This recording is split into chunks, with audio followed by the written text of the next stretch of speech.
Vice Presidente ay magiging Presidente in the future, lahat po itong mga kurakot ngayon ay magsisiteguan. Sigurado po ako na ito po sila ay lilipunin at pupuksakin ng agila ng bayan at siya po si Inday Sara Duterte.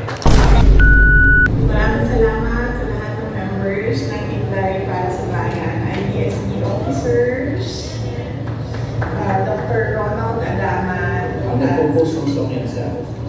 Salamat sa kanta na kinopost mo para sa akin. Marinig ang mensahe sa ating lahat ngayong gabi ng ating actually dapat na proklama nga itong senador. Ang ating senador, lalong-lalo na sa 2028, Dr. Richard Mata! Magandang gabi po sa lahat. Ako na tuloy ang nauna. Pero actually, congratulations po, Doc Adama. Ang ganda po ng inyong composition sa lagang ramdam na lahat. Palakpakan po natin lahat!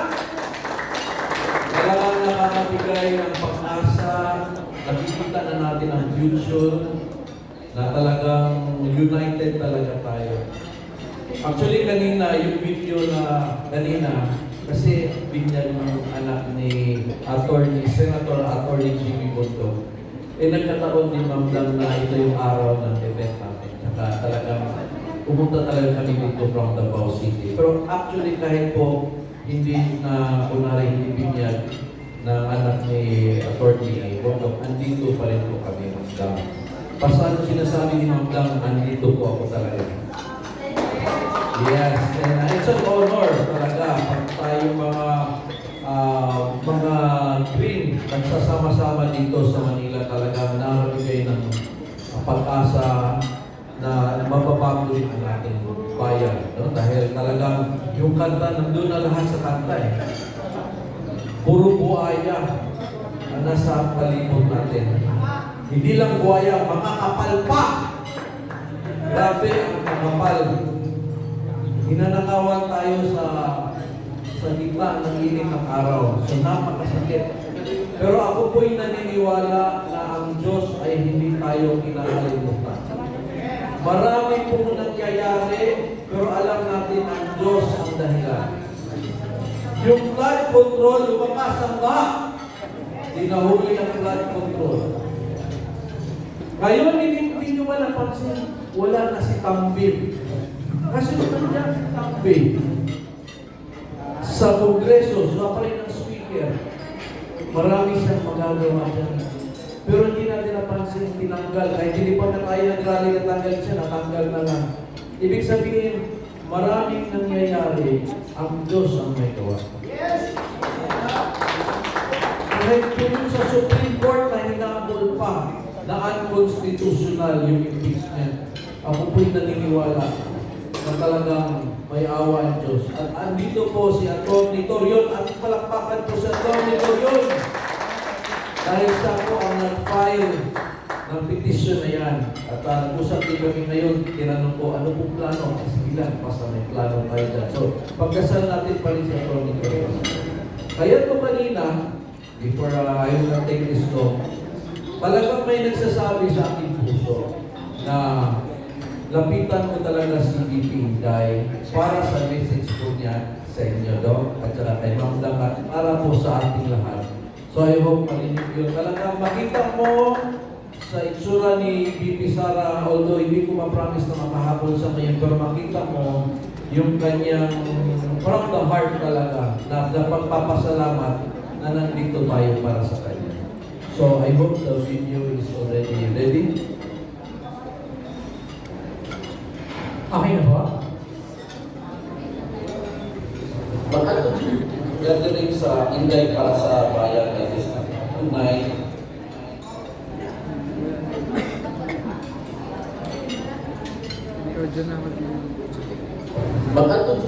Gathering sa Inday para sa bayan ay tunay. And yung song si Dr. Ronald Adamat na siya i-launch na song yung Sika Imperial. So pag-click na lang po yung nabasa na. Doon na nag-click. Nabasa na nag-click. Maraming salamat sa lahat ng members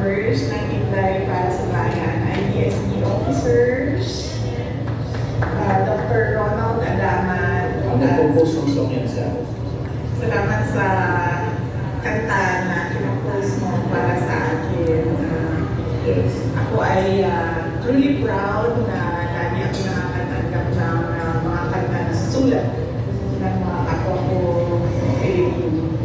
At syempre kay Ma'am Dami Imperial. Maraming salamat sa patuloy nyo na support.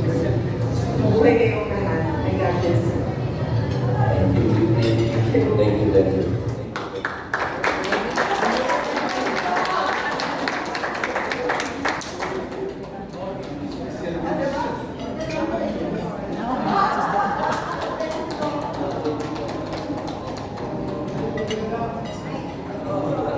Hello. Okay.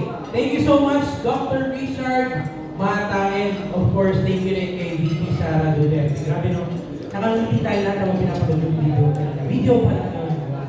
So, one more. So, anyway, without further ado, let us move to the next future senator of our country. No? He is no other than one of the bravest lawyer na kilala natin. No? At nandito siya ngayong gabi. Grabe ang binibigay niyang servisyo at pagmamahal sa taong bayan. Kaya naman, attorney, sama-sama tayo sa 2028, no? So, sige po, kayo na po ang isusunod namin muna. Let us all welcome Attorney Israelito Torion.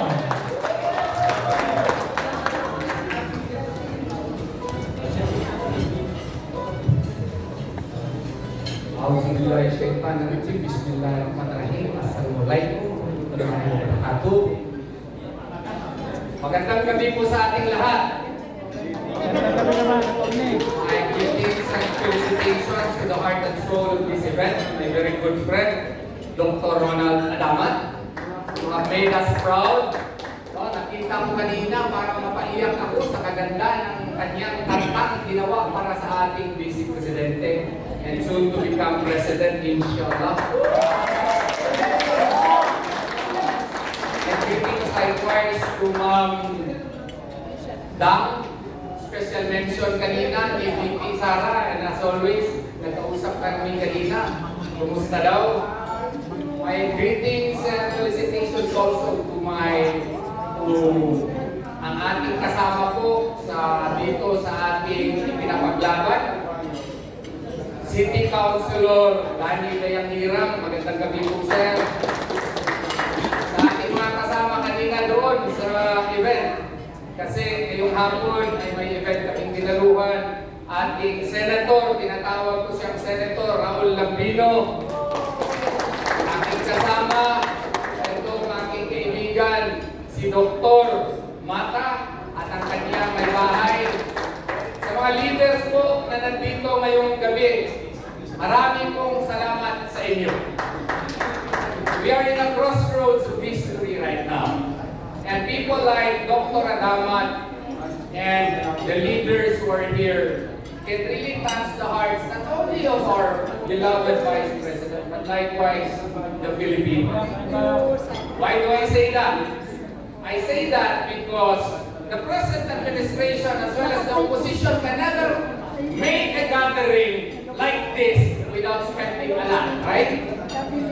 Pero tayo lang na mga nagsusuporta at nagmamahal kay Tatay Digong, kay VP Sara, na in our own initiative, we are doing something in order to further the cause of our nation. And nakita natin, and very apt and appropriate, agila ng Pilipinas. Why do I say Torax, that? bakit ka magbibilang ng tao? Hindi naman rally to. Launching lang ng kanta, hindi na kailangan ng maraming tao. Mag-live ka nang sayo. Bold and decisive. She is visionary.